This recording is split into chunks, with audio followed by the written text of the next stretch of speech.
Bienvenidos y un saludo a Pablo Salinas, Jorge Enrique Ruiz que se han conectado y a Yudi Puma Huanqui que nos saludan. Y vamos a iniciar nuestra segunda sesión de trabajo del día de hoy que corresponde a nuestra siguiente sesión. Muy bien, bienvenidos a todos. En esta oportunidad nos toca hablar de lo que viene a ser la parte de los principios, que era un tema que se había quedado pendiente. Vamos a revisar el control, no el control interno, mirando también lo que es la gestión para resultados. Empecemos. Bienvenidos a la reunión del día de hoy. Ya saben ustedes que pueden escribirnos por el chat para poder absorber sus diversas consultas y en este caso sus inquietudes. Hablemos primeramente el día de hoy de los principios. Nosotros tenemos en la normativa del Sistema Nacional de Control, como también en los demás sistemas administrativos, diversos principios. El primer principio es la universalidad. La universalidad significa para nosotros que debe ser entendida como la potestad de los órganos de control para efectuar con arreglo a su competencia, definitivamente esto es así, no con arreglo a su competencia y atribuciones, el control sobre todas las actividades de la respectiva entidad, así como de todos sus funcionarios y de todos sus servidores, cualquiera fuera su jerarquía, inclusive su régimen laboral. Muy bien. Ahora, lo que se busca, porque lo que hemos visto el día de ayer era el tema de verificar las actuaciones, los actos de la administración, los actos administrativos. Y tiene alcance a todos los integrantes de nuestra institución.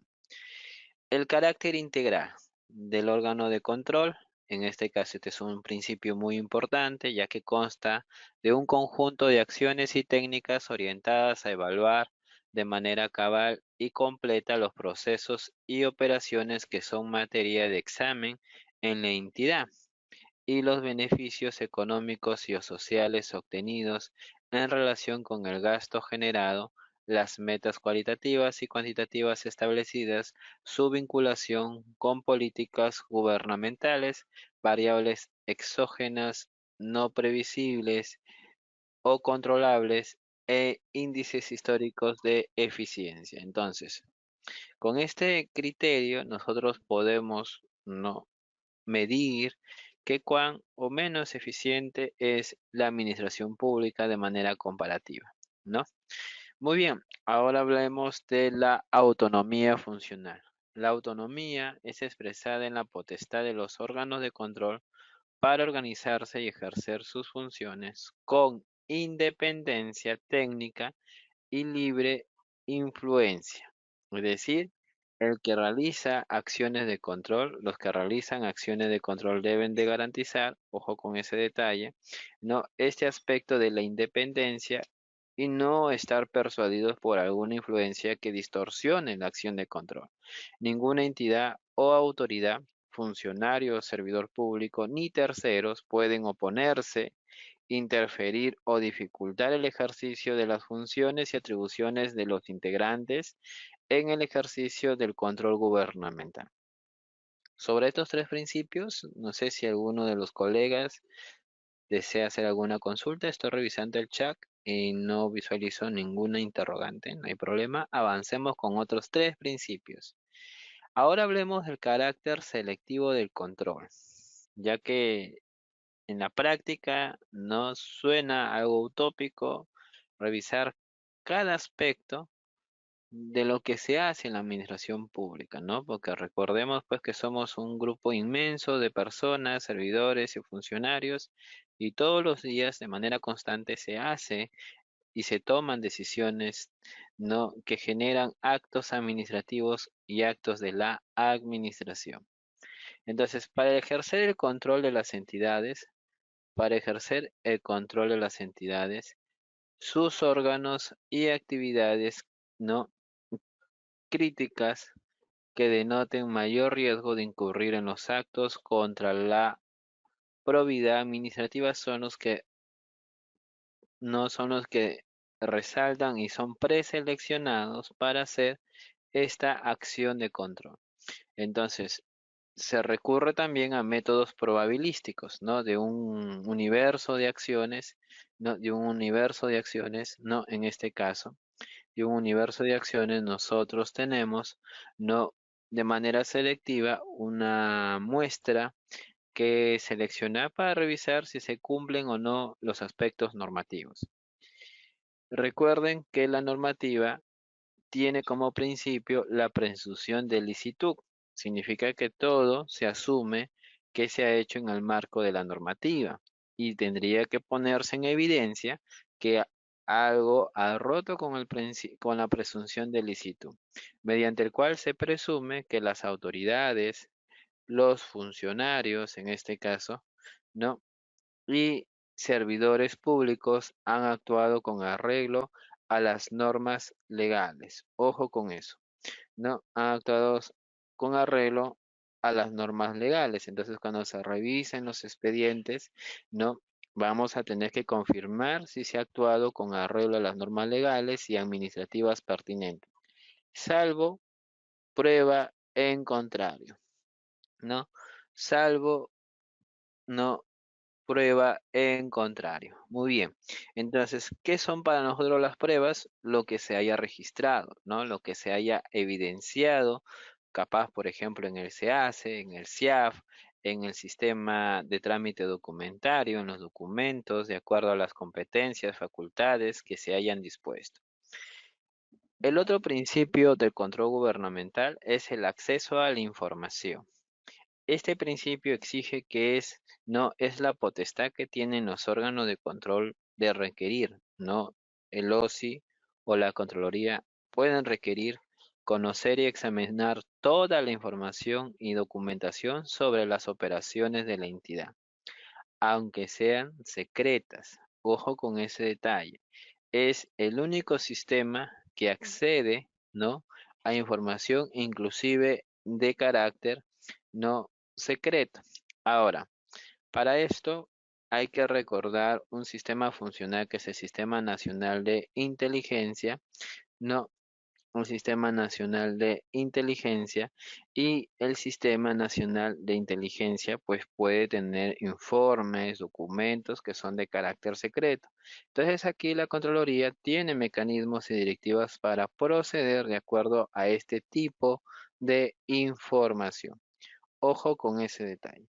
La reserva es algo que se pide en el control gubernamental. Este es un principio que consiste en la prohibición de revelar información que pueda causar daño a la entidad, a la persona, funcionario, servidor o al propio sistema o dificulte la tarea de este último, del sistema de control. Muy bien, entonces esta es ¿no? la actitud que debe de tomar cualquier integrante del órgano de control que esté en su acción de control gubernamental, de mantener esta reserva hasta que obviamente se concluya y se tenga como resultado algo que corresponda dentro de los mecanismos de transparencia, no publicarlo, ¿no? Es como lo que se muestra en los exámenes de control, cuando se informa, se publican los exámenes especiales. Muy bien. Otros cuatro principios, aquí tenemos la continuidad, que es las actividades y el funcionamiento de la entidad al efectuar una acción de control, ¿no? Entonces no podemos detener la entidad, tiene que la entidad continuar en sus funciones y la acción de control simplemente lo que hace es revisar la documentación al acervo documentario sin suspender ninguna actividad o funcionamiento de la entidad. La publicidad. Este principio exige la difusión oportuna de los resultados de las acciones de control. Inclusive esto nos permite no identificar riesgos que pueden ser posteriormente implementados, no las medidas, no en diversas entidades. Muy bien. La participación ciudadana permite la contribución de de la ciudadanía al ejercicio de control gubernamental. Aquí el ciudadano participa mediante mecanismos de denuncias anónimas, mediante descargos o dentro del examen para corroborar no la información que se ha dado sobre una acción administrativa. La flexibilidad es otro de los principios del control gubernamental para que para que la realización de la acción de control se otorgue prioridad al logro de las metas propuestas respecto de aquellos formalismos cuya omisión no incida en la validez de la operación objeto de la verificación. Si bien es cierto, verificamos el cumplimiento, esto hay que tenerlo presente, ya que en todo momento tenemos que, a través del Sistema Nacional de Control, verificar si se ha dado prioridad a las metas de la entidad sobre los formalismos que puedan, pues, no obstaculizar el resultado de la entidad. Aquí hay que invocar claramente un aspecto que está en la 27444 que habla de acciones o elementos esenciales y elementos no esenciales. Cuando un acto de la administración o acto administrativo incurre en elementos, omite elementos esenciales, pues estamos ante un evidente acto que ha nacido o cuya característica es nula por omitir algo esencial. Cuando un elemento no no esencial, capaz un formalismo que se tiene que cumplir, pero dadas las circunstancias se omite, ¿no? Y el funcionario servidor reconoce esta acción, pero privilegia el resultado final. Estamos ante la posibilidad de que este acto sea revisado y puede ser anulable. ¿Cómo no? Porque podríamos conservar la toma de decisiones y el efecto de esta. Entonces es importante que la flexibilidad en el control visualice esta parte, que para no a realizarse una acción de control se otorgue prioridad, es decir, se confirmen los resultados al logro de las metas propuestas respecto de aquellos formalismos cuya omisión no incidan en la validez de la operación objeto de la verificación ni determine aspectos relevantes de la decisión final. Eso tiene mucho que ver con lo que está en la 27444. Reitero, acciones esenciales y lo que es no esencial, estimados colegas. Muy bien. Ahora, con los principios, sabiendo que hay un mecanismo de control interno y externo, hablemos de algo que busca la Escuela Nacional de Control, no internalizar hoy en estos tiempos dentro de las acciones de control. Que esto es algo, se podría decir, nuevo todavía, porque estamos migrando dentro de la administración pública al proceso de servir, a manuales de perfil de puestos, a manuales de procesos y procedimientos. Entonces, hay que imprimir dentro de esta temática qué es la gestión para resultados, que es un aspecto que vamos a revisar que busca consolidar la gestión pública moderna. Y esto también lo toma el Sistema Nacional de Control, que es un modelo de gestión que orienta la función de las instituciones hacia la generación del valor público. Hoy por hoy, las acciones de control, como ya lo hemos indicado en la lámina anterior bajo el principio de flexibilidad, busca confirmar si se ha vulnerado las metas o los objetivos de la entidad. Por ende, vamos a evidenciar si se genera o no o se ha obstaculizado la generación del valor público. Y esto es importante, ya que si hablamos de valor público, tenemos que ir a la parte esencial de la cadena de valor, que es un aporte, ¿no? De Porter, ¿no? Y esta tendencia de la administración moderna, tanto en las organizaciones privadas como en las instituciones públicas, sugiere que en las fases de la cadena de valor se agreguen, pues, hitos e indicadores que vamos a describir según las etapas de la cadena de valor, que inicia en la parte más básica y termina evaluándose a largo plazo aspectos importantes del cambio en la gestión pública moderna. Por lo tanto, su énfasis es los logros y los resultados correspondientes a las prioridades de política, entendidos como los efectos positivos de la gestión sobre el bienestar. La gestión por resultados, que es lo que estamos incluyendo en estos informes de control, en este Sistema Nacional de Control, que es lo que sugiere que ya se vaya internalizando y esto se está dando hoy por hoy en las escuelas de control, en la Escuela Nacional de Control, es que la gestión por resultados reúna las reglas formales, capacidades e instrumentos técnicos, arreglos institucionales de responsabilidad, coordinación y cooperación, así como los factores de voluntad y liderazgo político de los tomadores de decisiones para seguir la senda de la generación del bienestar. Recuerden que siempre vamos a hablar, cuando hablemos de gestión por resultados, de la parte de la cadena de valor. Muy bien, avancemos. Y las entidades están en la capacidad de establecer objetivos claros y articulados. Muy bien, esto se hace a través del Sistema Nacional de Planeamiento. Ahí hacemos planes territoriales o sectoriales con muchos integrantes o con la población que participa. Y de ahí, a nivel institucional, ¿qué hacemos? Los planes estratégicos institucionales, donde nos ordenamos estos planes maestros, planes de mayor rango, y las entidades establecen aquí estos objetivos que deben ser claros y articulados, para pasar a la parte operativa con el POI y posteriormente el presupuesto, de la mano con el Sistema Nacional de Abastecimiento, que es el cuadro multianual de necesidades. Entonces las entidades logran esto. Entonces, si están articulados tres sistemas y otros más como el Invierte-P, endeudamiento, tesorería, contabilidad, entonces hay que cuantificar. El otro elemento es presupuestar en función a los objetivos establecidos.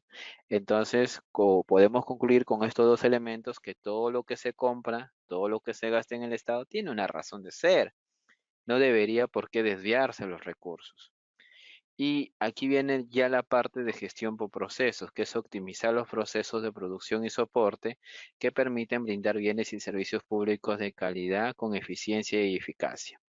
Por el lado de brindar bienes y servicios, estamos hablando del Sistema Nacional de Abastecimiento, porque para tenerlo debemos de tener insumos y eso involucra procesos de contratación.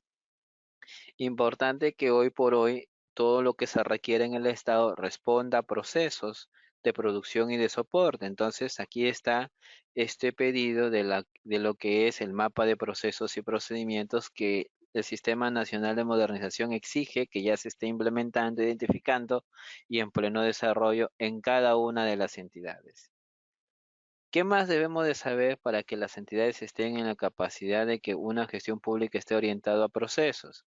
Hay que reorganizar las competencias y funciones contenidas en la estructura funcional actual, adecuando los procesos de producción y soporte optimizados, y establecer un sistema de indicadores de desempeño y resultados que permitan monitorear estos resultados. Por lo tanto, las entidades promueven la transparencia y participación ciudadana, impulsa el uso de las TIC, ¿no? Hoy por hoy, toda la información económica financiera de muchas de las entidades es consultada en tiempo real. Tenemos la consulta del CIAF, ¿no? De certificación, de expediente SIA, tenemos las consultas del SEACE, ¿no? Tanto para descargar contratos, procesos, Buenapros, apelaciones, tenemos ficha de proveedores, el CONOCEOCE, tenemos el Infoobras, por ejemplo, que tenemos ahí todo el detalle financiero, económico y de procesos de contratación, indistintamente si se aplica la ley o no de contrataciones del Estado u otro mecanismo, ¿no? Tenemos también, por ejemplo, el portal de transparencia económica. Todo eso forma parte del uso de las TIC, ¿no? Las entidades promueven esta transparencia y participación ciudadana. Ya tenemos la confirmación del uso de las TIC que va mejorando. Las entidades coordinan y cooperan entre sí y fomentan un cambio de la cultura que permita sostener el proceso de modernización. ¿Por qué? Si ya hemos hablado de los principios, hemos hablado de la acción de control interno y externo, ¿por qué nos interesa en nuestra presentación del día de hoy hablar de la gestión pública orientada a resultados? Porque la acción de control está migrando a identificar si se han logrado o no las metas bajo este esquema. Primero conozcamos un poco más qué es la gestión por resultados, ¿no? Y la gestión por resultados busca agregar valor. Esa es la esencia. Entonces está orientada a resultados e impactos sin perder la atención de los insumos, procesos y productos. Entonces en la cadena de valor empieza con insumos, se desarrollan actividades que interactúan los insumos por sí solos no dan valor, simplemente son adquisiciones, contrataciones, obras culminadas, personal contratado que por sí solo no hace nada, en el término de que no genera todavía valor. Ellos sí cuestan. La entidad invierte aquí recursos para tener, pagar, retener, consumir insumos, toner, impresoras, gasolina, personal cash, personal nombrado, valorizaciones, liquidaciones de obra, consultores individuales, designados, 728, todo lo que cueste en el Estado es para contratar y incorporar insumos. Entonces, la regla básica, como en todo en la vida, es que si tú esperas algo de buena calidad, el insumo tiene que ser necesariamente de buena calidad. Algo de pésima calidad no va a dar algo de buena calidad. Eso sería en términos funcionales. Para nosotros el Estado sí puede y se debe de atrever a comprar cosas de calidad en la medida funcional. No puede comprar de lo funcional lo más barato. Tiene que poner elementos en los requerimientos que garanticen que al menos el nivel funcional de un bien, de un servicio, de una obra, sea lo realmente exigente para que dentro de esta pluralidad de mercado, capaz no todos los proveedores nacionales, internacionales cumplan con la calidad, habrán proveedores que estén por encima que nosotros consideramos bienes no de alta gama, por ejemplo, que el Estado por lo general no va a comprar. El Estado compra bienes funcionales, ¿no? Pero tampoco va a comprar cosas que no duren en el tiempo, porque tenemos un principio en la ley de contrataciones de vigencia tecnológica. Si un bien mínimo debe de durar 5 o 6 años, pues tendrá ciertos elementos que no hagan que el bien sea descartable al primero o segundo año, como potencia, como el mantenimiento, etcétera. Y eso tiene que costar. Y para eso está pagándose. Y eso es lo que reconoce el Sistema Nacional de Presupuesto, el Decreto Legislativo 1440, el Sistema Nacional de Abastecimiento y la Ley de Contrataciones del Estado en sus artículos 16 de la Ley de Contrataciones y 29 de su reglamento, como también lo reconoce el Invierte P cuando definimos no brechas y en etapa de formulación y evaluación, que es la segunda etapa del Invierte P, en el caso de proyectos que se viabilicen por fichas técnicas, fichas simplificadas o proyectos de envergadura, ¿no? O proyectos de mediana complejidad desarrollen dentro de su dimensionamiento de proyecto aspectos de calidad en función a la población que se va a intervenir, ¿no? Que es el área de influencia y el área de estudio. Muy bien. Entonces, ustedes encontrarán aquí elementos importantes para tener insumos de calidad, que creo que es lo que más daño le hace y lo que más evidencia el Sistema Nacional de Control en sus informes. Si los insumos son pésimos, los procesos pues tienen deficiencias para desarrollar diversas actividades con insumos deficientes, el resultado será que los productos no sean de calidad y el resultado no impacte y no tenga efectos positivos. Incluso podemos hablar de impacto negativo. Por lo tanto, la cadena de valor busca insumo de calidad para que los procesos se desarrollen en óptimas condiciones y al ciudadano se le entregue productos de manera diaria, constante, mensual, semanal, trimestral, anual, semestral. Por ejemplo, una universidad entrega un ciclo académico, una post de salud, atención permanente en salud de calidad, ¿no? Y el resultado es mejorar los indicadores sociales del ciudadano, ¿no? Y el ciudadano a lo largo del tiempo, una década, un quinquenio, pues saldrá de la pobreza, saldrá de la desnutrición, el índice de educación, los exámenes de, ¿no? de admisión a las universidades reflejarán que la formación básica regular ha mejorado, ¿no? Entonces todo eso forma parte del impacto. Y este enfoque de la cadena de valor es hacia el ciudadano como cliente, ¿no? Nos permite una clara identificación de las unidades de responsabilidad. El área usuaria en el Sistema Nacional de Abastecimiento tiene que hacer pedidos de insumos de calidad. No, es el mercado el que dentro de la calidad nos da un buen precio, ¿no? Que es la parte donde interactúan en los procesos de contratación, sean para recursos humanos, sean para el tema de bienes, servicios y obras, ¿no? Muy bien. ¿Qué más debemos de saber?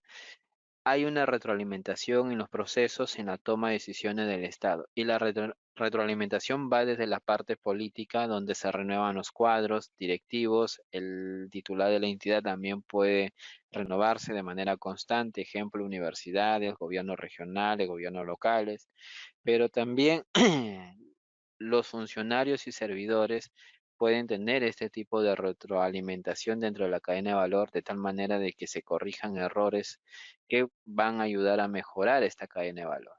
Entonces identifiquemos un poco dónde vamos a atacar desde el punto de vista de control, porque podemos hablar de presupuesto y también podemos analizar la cadena de valor. Podemos ver desde el punto de vista de abastecimiento y podemos analizar la cadena de valor. Hoy nos toca analizarla desde el punto de vista de control. Entonces, ¿qué debemos de controlar? ¿Y qué cosas serán la consecuencia de si no controlamos bien? Los insumos es para el control interno.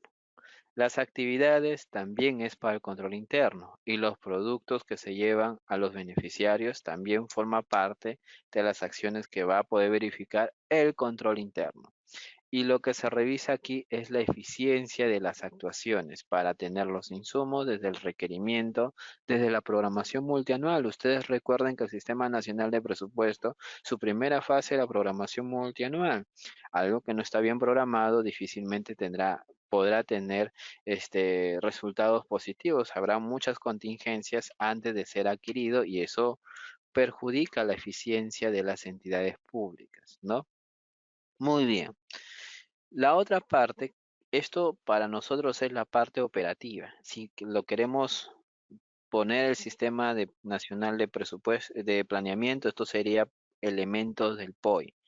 Insumos y actividades vinculados al POI. Entonces, la acción de control interna que tiene que revisar, el POI. ¿Qué más? El cuadro multianual de necesidades. ¿Qué más? La programación multianual de presupuesto, la programación multianual del Invierte P, la programación multianual de endeudamiento público. ¿Por qué? Porque después viene lo siguiente, viene el año fiscal, las actuaciones que hicieron en realidad, la adquisición de buena o mala calidad de los insumos, la realización de buena o mala calidad de las actividades y por ende ver el impacto positivo o negativo de los productos ante el beneficiario directo que es el ciudadano. En esto rodea la acción de control. Y si hacemos una auditoría no de alcance, de efectividad, incluimos la primera parte y ya analizamos la influencia externa, que es el resultado de corto plazo, el resultado de mediano plazo y el impacto que es el ciudadano, que es productos con calidad y oportunidad. Y aquí ya evaluamos el alcance de la efectividad donde ya no hablamos del control interno, sino hablamos de los efectos de la toma de decisiones que nos arroja los resultados del área de control interno. Muy bien, espero que esta parte, no sé si tengan alguna duda, yo estoy viendo que todo está ok, se me está escuchando muy bien. No hay ninguna consulta. En este momento tenemos cerca de 140 personas conectadas y a todos espero que esta parte les lleve una impresión, ¿no? El Estado realmente cuida el inicio.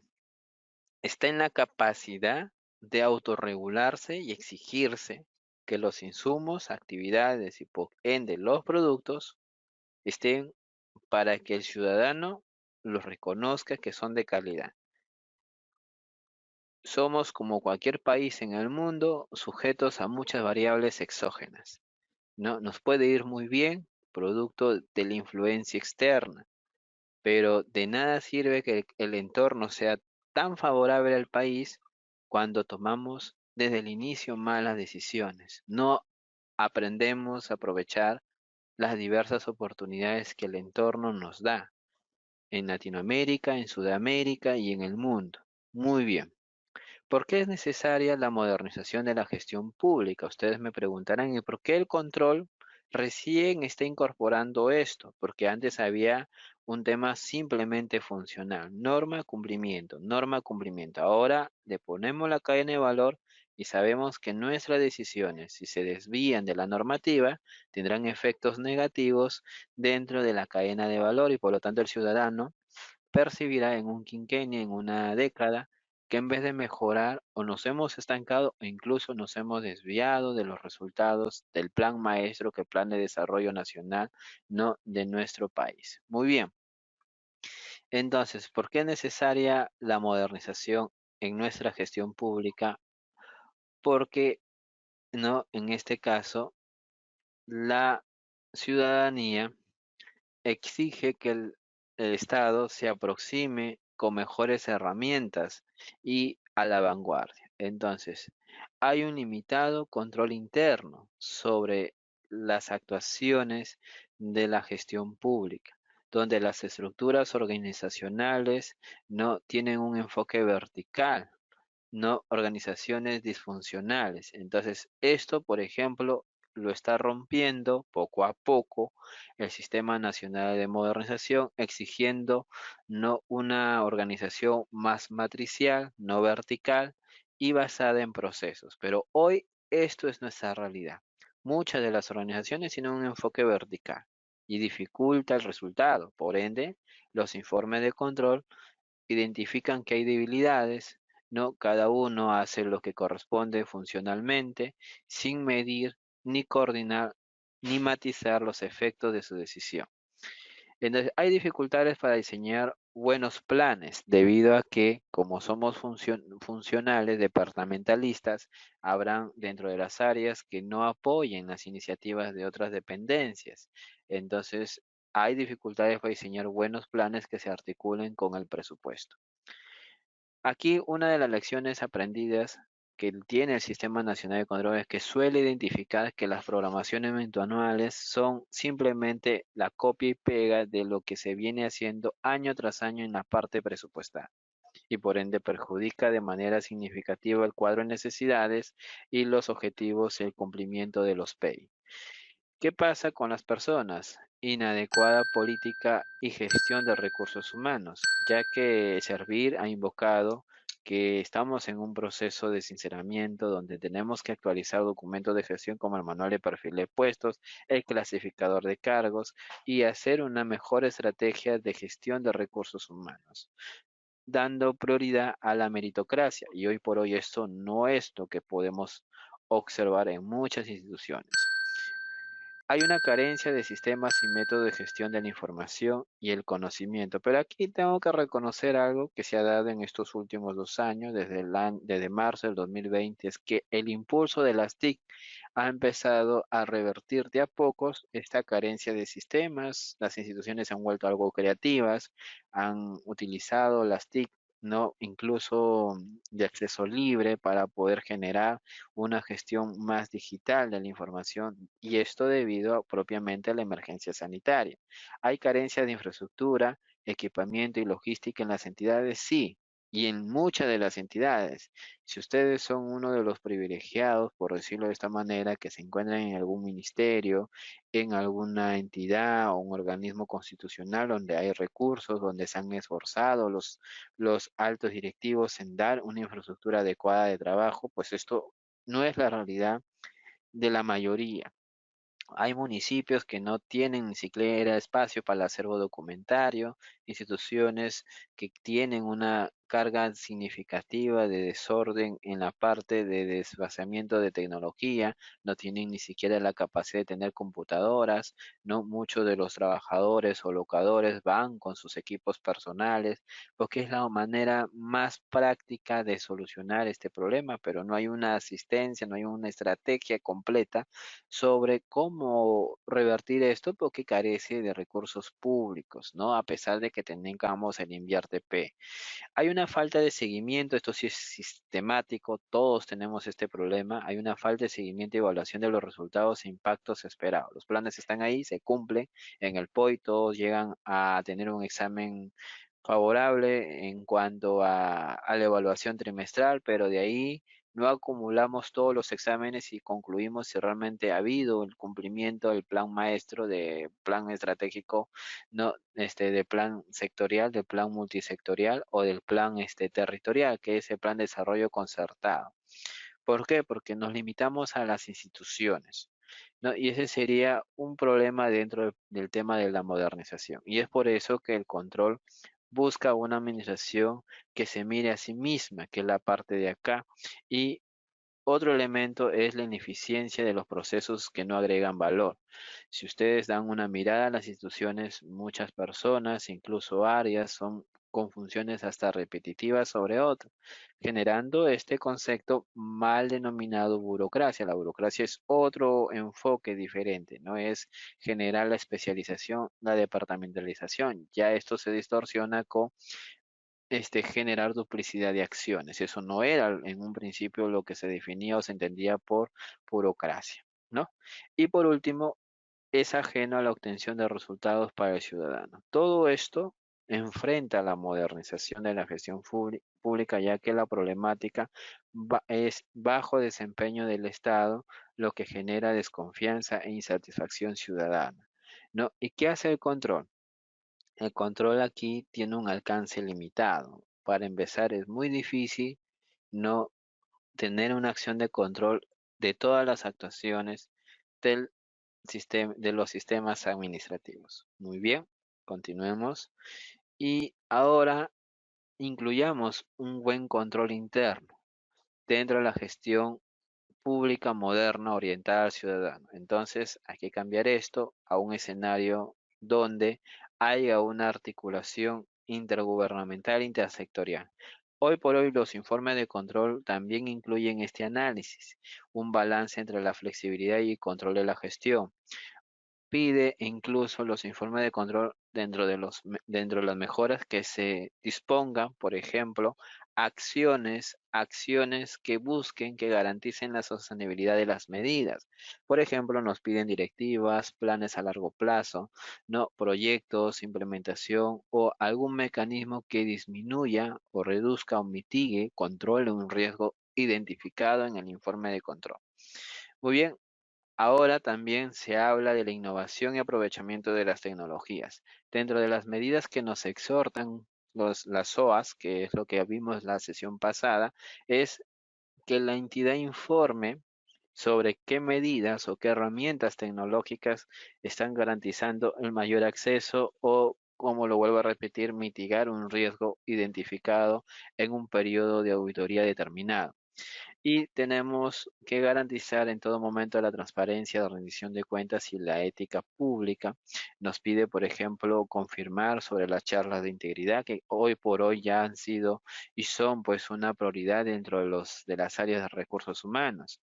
Y confirma la orientación al ciudadano. Este Estado moderno, orientado al ciudadano, descentralizado, eficiente, abierto, inclusivo, es lo que busca la gestión por resultados en base a la gestión pública moderna y el control interno confirma que esto se cumple.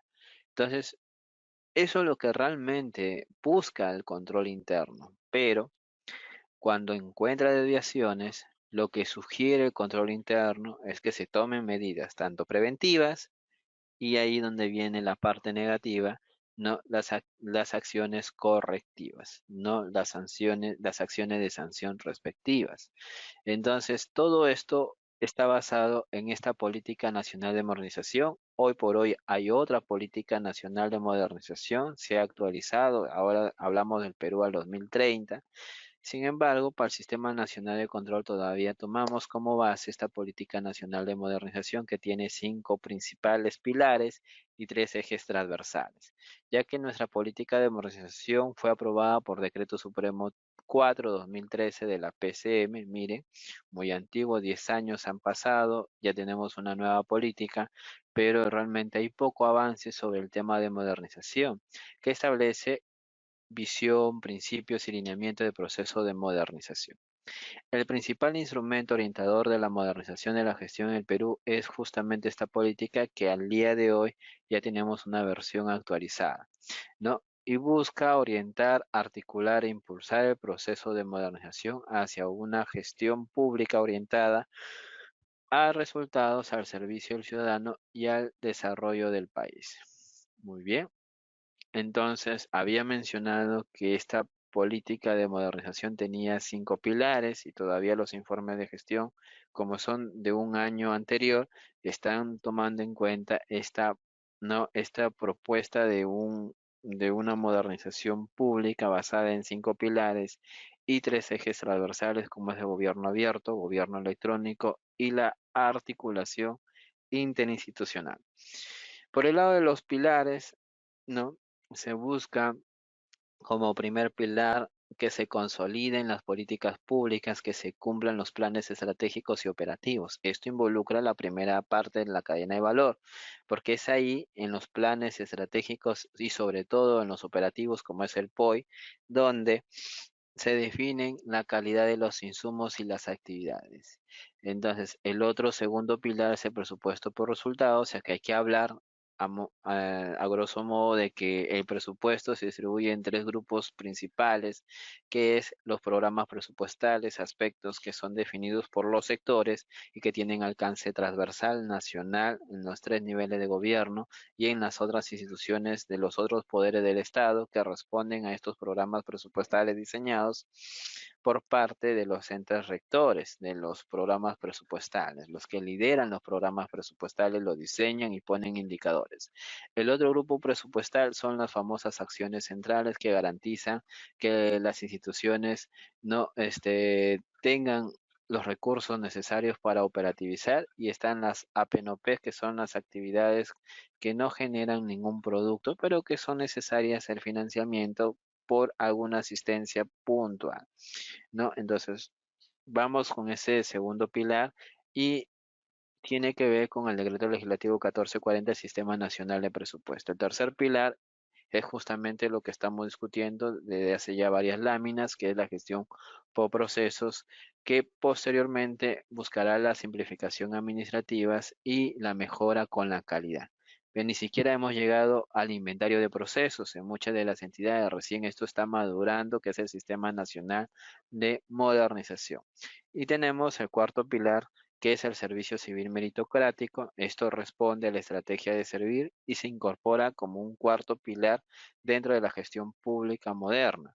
Y el último pilar, que es el que menos se ha desarrollado en estos tiempos, es el sistema de información, seguimiento, no monitoreo, evaluación y gestión del conocimiento. Con estos 5 pilares y los 3 ejes transversales, más la acción de control, lo que se busca es el cumplimiento de los aspectos planificados de los pilares, que es importante realizar el control interno de todos los compromisos asumidos. Y hay que buscar en todo momento esta gestión de cambio y gestión por resultados. No desviarse de las normativas y buscar la finalidad, priorizar los aspectos que corresponden a la ejecución de los recursos para los fines que han sido previamente concebidos y planificados. Entonces, de esta manera, vamos a introducirnos un poco más en lo que es la gestión por procesos para la implementación del sistema de control interno. Hoy por hoy las entidades ya están migrando a esto, entonces el control tiene que entender que es un proceso y el proceso es el conjunto de actividades que interactúan de forma planificada, ¿no? Las cuales transforman elementos de entradas, ¿no? Que son insumos, recursos, etcétera, en resultados. Hay un input y hay un resultado final, que son los productos y los servicios. Muy bien, este proceso de transformación parte de las entradas, que es lo que se necesita para llevar a cabo el proceso, ojo con eso, a llevar a cabo el respectivo proceso, ¿no? Y demanda de insumos, recursos y todo lo necesario para que inicie el proceso de transformación, y es aquí donde se agrega un valor, que es el valor producto de la interacción. Ya estamos en actividades o procesos. Estamos ya en el segundo elemento de la cadena de valor. Entonces, al interactuar con este flujo de información, de actividades, de transformación, vamos a tener un producto final. Comprender el producto final como un bien o un servicio hacia el ciudadano, que es nuestro cliente, estimados colegas. El ciudadano es nuestro cliente. Y nuestro cliente recibirá productos y servicios que previamente se han planificado. Entonces recordemos un poco la cadena de valor. Retrocedemos. Estamos aquí. Insumos, actividades, productos, donde el producto llega al beneficiario directo. Entonces, ahí es donde se focaliza la acción de control. Muy bien. Entonces, el problema es si las entidades todavía están haciendo no su proceso mediante funciones no departamentalistas, ¿no? En el enfoque de la burocracia, o ya migró a un enfoque de procesos, ¿no? Entonces, sea por un lado, por el otro, lo que hace el control es confirmar si se están cumpliendo lo definido por la entidad, porque esto al definirse tiene que cumplirse. Entonces, la entidad tiene diversas áreas, pero tiene procesos que son, como su característica lo es, transversales, que pasan por diferentes áreas. Entonces, aquí ya empieza la interacción. Ya no solamente es la función del área que tiene que cumplirse, sino pensar en el insumo que viene y su calidad y ver en el producto que entrega, ya que en la otra área eso será parte de su insumo. Entonces hay una interdependencia, que es lo que busca la gestión por procesos en su forma de organización diferente de la clásica organización funcional, donde cada caja podría ser un grupo de personas que pueden interactuar con otras áreas, pero de manera no colaborativa, no participativa. La gestión por procesos obliga a que nosotros interactuemos. ¿Ok? Muy bien, vamos avanzando, ¿no? Y la gestión por procesos implica, ojo, un trabajo transversal entre todas las áreas donde prima la satisfacción del ciudadano sobre los objetivos de las áreas involucradas. Muy bien. No sé si hasta aquí hubiera alguna consulta, alguna duda. Estamos incorporando la gestión por procesos para después ir con la acción de control, que es lo que nosotros tenemos que invocar. Y esto es una herramienta para nosotros porque cuando tengamos un informe de control, un informe de desviación, nosotros debemos demostrar que hemos actuado en función a procesos, a pesar que las entidades todavía no hayan culminado. Tenemos que demostrar que hay una interdependencia en la toma de decisiones, que si mis funciones son específicas, sí es correcto en el marco de un ROF o de un manual de operaciones, tal como manda la Secretaría de Gestión Pública. Atrás quedó el manual de organización y funciones, el MOF, ¿no? Ahora hablamos o bien de un ROF o bien de un manual de operaciones. Para eso, por ejemplo, lo último es para las unidades ejecutoras, y es en función a eso que se debe de revisar y cuestionar las acciones de la administración y los actos administrativos, ¿no? Y también deben de comprender que nosotros debemos de tener esa flexibilidad al fin de resaltar el resultado de nuestras acciones, ¿no? Entonces, esto sí forma parte de la gestión por procesos. Muy bien. Entonces, ¿cómo implementamos la gestión de procesos y cómo el órgano de control debe de comprenderlo para poder tomar decisiones en los informes de control?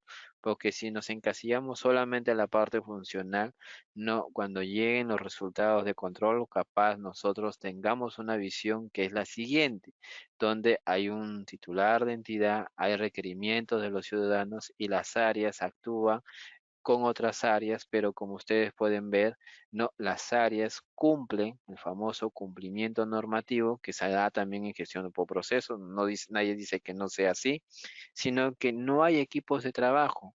Ellos forman parte de un factor gris, factor azul, no una área de color verde, no o naranja, y no permiten una interacción real, efectiva. Ellos pueden no deslindarse de alguna acción del área uno por un proceso específico y no involucrarse, sino cumplir con los procedimientos estrictamente rígidos, y al final tenemos una mala comunicación. Un expediente puede ir por muchas dependencias sin tener el resultado final. Entonces el ciudadano está esperando quién tendrá la culpa, quién tendrá la razón, quién no hace su trabajo, quién no lo hace, y este enfoque de cumplimiento hace que el órgano de control involucre a todas las áreas por un efecto pragmático para que cada uno de ellos, desde su punto de vista, pueda defenderse, pueda hacer sus descargos y pueda ponerse en evidencia qué falló.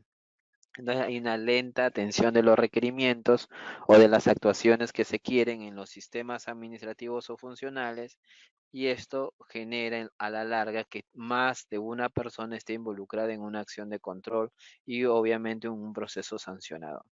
¿Por qué aporta entonces la gestión por procesos una nueva visión y una nueva herramienta en la búsqueda de mejorar y rediseñar el flujo de trabajo para hacerlo más eficiente y adaptado? Entonces podemos observar en la figura que el requerimiento entra, las personas de diferentes áreas saben muy bien qué es lo que tienen que hacer, constantemente están en estado de alerta, los tiempos de espera disminuyen por las flechas que ya no aparecen y los procesos A, B y D que involucran diferentes actividades tienen una razón de ser, y al final el ciudadano en el tiempo esperado o antes del que vence el plazo puede tener inclusive una respuesta, ¿no? Actualmente tenemos lo que conocemos como el silencio administrativo negativo y positivo. Es ahí donde el positivo, el ciudadano, al tener esta situación, asume que su trámite ha sido aceptado si es que los documentos de gestión indican que la acción que ha solicitado el ciudadano, a pesar de tener esta situación, no tiene que aceptar que ha sido tramitado y aceptado, aprobado. Situación diferente es cuando el ciudadano se encuentra insatisfecho porque por un lado hay muchas personas a sueldo, ¿no? Que forman parte de la administración pública, no hacen su trabajo, no coordinan como estas áreas en la gestión por procesos, que es una organización ya más matricial. El ciudadano se le vence el plazo y tiene que asumir, bajo el silencio administrativo negativo, que su trámite no ha sido aceptado. ¿A quién denuncia? ¿Quién es el problema? Porque el ciudadano no tiene el resultado, así sea de manera escrita, que sea negado por algún error propio de él, en vez de un error de las personas que forman parte de la administración pública. Eso es lo que buscamos en la gestión por procesos, y hoy por hoy esto es más difícil de auditar y genera que más personas estén involucradas. Tener una organización de esta manera, la auditoría o las acciones de control son más rápidas, son más pragmáticas, se evidencia qué equipo de trabajo ha avanzado o no en sus plazos, y esto genera mejores informes de control en la calidad de su contenido, ¿no? Porque al final se escribe mucho y no se entiende realmente quién es el que tuvo el perjuicio de una acción de desviación. Entonces, la importancia de la gestión por procesos para la implementación del sistema de control interno es el siguiente. El sistema de control interno alcanza a todos, pero no puede tener una auditoría de esta manera, sino va a ser por cada proceso. Entonces, toma un proceso, identifica quiénes dentro de cada área están involucrados y empieza la auditoría y la acción de confirmación del cumplimiento. Entonces, la gestión por procesos facilita la identificación de los riesgos que puedan presentarse, y lo que hace auditoría es confirmar si se han dado o no riesgos en cada proceso. Los riesgos identificados son manejados mediante la gestión de riesgos, la cual contribuye al logro de objetivos. Si hay un proceso definido, lo que va a hacer el auditor es pedir la matriz, pedir el desarrollo de procesos, ver los riesgos y verificar directamente si han sucedido o no. Y eso es una manera más eficiente de llevar el sistema nacional, el sistema de control interno. En consecuencia, la gestión por procesos y la gestión de riesgos facilitan la implementación del sistema de control interno, porque aquí solamente ya confirmamos lo que ha pasado, las contingencias y los indicadores.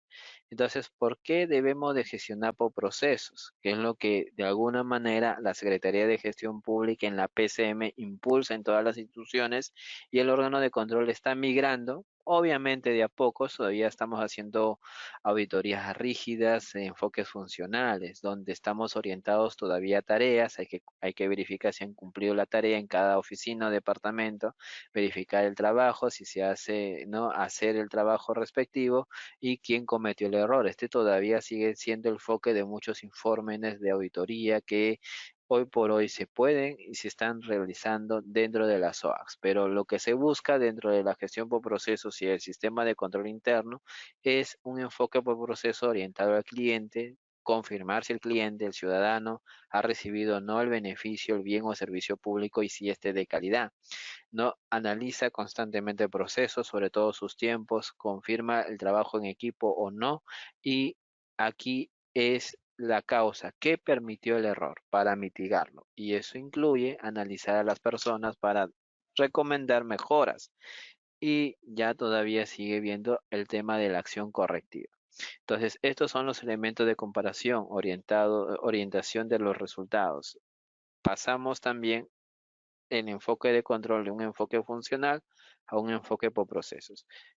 ¿Qué se debe de comprender? No analizamos el propio trabajo, la actividad funcional, sino le sumamos a ello quién es el input, quién es lo que qué es lo que sale y la interdependencia en el proceso. Por lo tanto, se ve la orientación colaborativa y se ve la parte de la pregunta frente al problema. No se pregunta cuál es el error, sino qué contexto permitió este error. Hasta aquí, estimados colegas, ¿hubiera alguna consulta, alguna duda, alguna inquietud? Muy bien, entonces esta parte hemos avanzado muy bien y ahora nos toca hablar por qué tenemos que gestionar en base a procesos, porque tenemos que evaluar ya no al individuo, sino el proceso. ¿Dónde se ve el problema?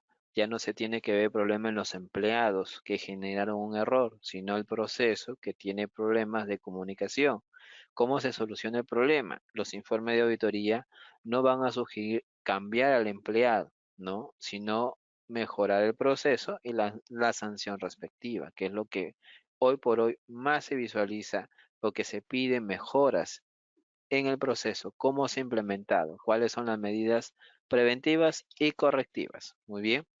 Y sobre las personas, cómo verlas, ¿no? El enfoque funcional ve a la persona como un empleado, como una persona que tiene que producir indistintamente de su alcance, capacitación, función, emoción que pueda tener esta persona, su motivación, ¿no? Aquí hay que recordar el tema de la pirámide de Maslow. Muchas personas no van por diferentes motivos a laborar como en cualquier organización pública. Entonces, el enfoque es al talento humano. Hoy por hoy los informes de gestión están invocando, y esta es una gran verdad, que se sugiere una capacitación a todo el equipo involucrado en el proceso, porque no solamente está el error, el riesgo, sino se ataca contener, que no se vuelva a repetir este riesgo. Y en eso las OAS han avanzado mucho, porque ya vemos informes de control que recomiendan capacitación de competencias, no, la actualización de la normativa, porque advierten que el personal está capacitado, pero ha quedado desfasado en la renovación de normas, ha quedado desfasado en la implementación de un proceso informático, y eso no lo sabemos hasta que el informe de control lo confirme, algo que podría también el diagnóstico del talento humano identificar, pero a veces es el informe de control que obliga ¿no? al programa de competencias, de capacidades, a incorporar una capacitación producto de la desviación que hemos identificado en un informe de control. A ese nivel hemos llegado, estimados colegas, y eso es saludable por el lado de control. Muy bien. Carlos nos hace una pregunta y creo que sí, vamos a responderla por el momento con un comentario, porque sí está en nuestra presentación del día de hoy. Nos dice, de acuerdo a nuestra experiencia, ¿no? ¿Usted cree que los informes de control posterior, bueno, los informes que son parte del Sistema Nacional de Control, han disminuido el ánimo de los funcionarios en evadir la corrupción? Yo creo que las sanciones son más estrictas, sobre todo cuando se trata de documentos falsos o inexactos o cuando se advierten delitos. Ahora, que seamos conscientes que esto termine en una sanción efectiva, eso, déjame decirte, Carlos, que he visto funcionarios que después de 2 o 3 informes de control, donde a ellos se les advierte que están mal, han optado por retirarse de la administración pública. Y eso es algo contundente, ¿no? Y se han vuelto asesores, consultores, pero ya no quieren ser funcionarios de confianza, porque corren este riesgo, ¿no? Incluso han pasado algunos de nuestros colegas que conozco yo, ¿no? Muy cercanamente, ¿no? Unas suspensiones hasta por 2 años y después les es muy difícil incorporarse en la propia administración pública porque se entenderá de que ya cumplieron su sanción, pero el sistema como que lo rechaza. Esa parte, por ejemplo, es la que tiene que mejorar, ¿no? Muy bien. Vamos avanzando en la gestión por procesos y lo vamos a comentar con las acciones, cómo se da la legislación peruana. Ahorita lo en breve, porque esta es la parte que tengo que inculcar porque es lo que corresponde en el control ejercido. En la parte funcional se hace el control externo y en el enfoque por procesos, el propio proceso tiene controles que hacen que reaccionemos rápido. Entonces, en un enfoque funcional nadie percibe el error, todos son culpables. Llega el control externo y se advierte muchas deficiencias con consecuencias económicas nefastas para la entidad.